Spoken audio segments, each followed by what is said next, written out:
Mumbai Indians के player को PCB ने नोटिस दे दिया, लेकिन क्यों?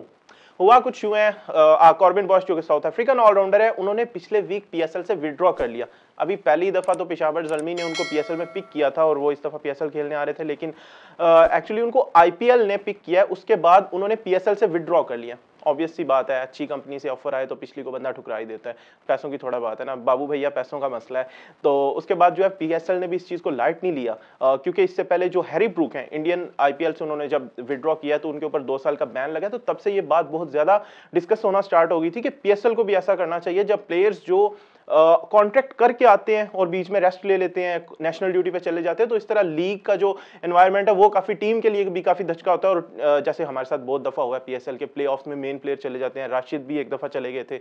तो खैर अभी कॉर्बिन बोश का मसला ये चल रहा है कि उन्होंने जब विड्रॉ किया तो पीएसएल ने भी इस चीज को सीरियस लिया और पीसीबी ने उनको नोटिस दे दिया और कहा है कि भाईजान जरा एक्सप्लेन करो ना, क्या मसला हुआ है, आप क्यों जा रहे हैं, क्यों नहीं खेलने आ रहा है? क्योंकि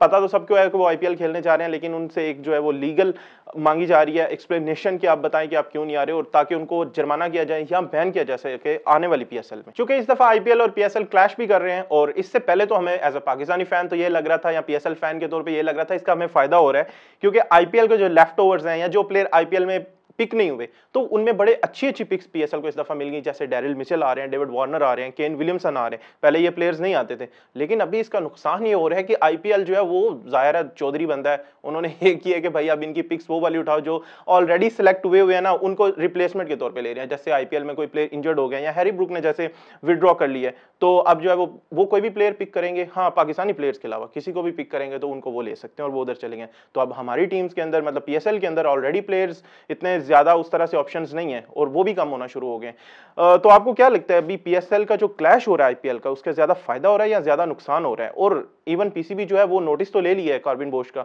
तो अब क्या पीसीबी आईपीएल की तरह बैन कर सकेगा जिस तरह उन्होंने हैरी ब्रूक को बैन किया? और इस बैन से आगे पीएसएल को क्या फायदा और क्या नुकसान होगा अगर हम 10-15 प्लेयर जो आते हैं उनको भी बैन कर देंगे, बड़े बड़े नाम जो है, तो इसके बाद मतलब लाइक पीएसएल में कितने ऑप्शंस हमारे पास बचेंगे, जबकि हम 2 और टीमें ऐड करने जा रहे हैं? तो होपफुली जो है वो पीएसएल इस चीज को अच्छे तरीके से मैनेज करेगा, और जो प्लेयर्स यहां नहीं आ रहे यकीनन उनको कोई ना कोई पेनल्टी पड़नी चाहिए। आप पिक हुए, आपके साथ एक ने लाइक जैसे केन विलियमसन या और प्लेयर्स के बारे में ये आया था कि उन्होंने पहले ये गारंटी मांगी है कि हमें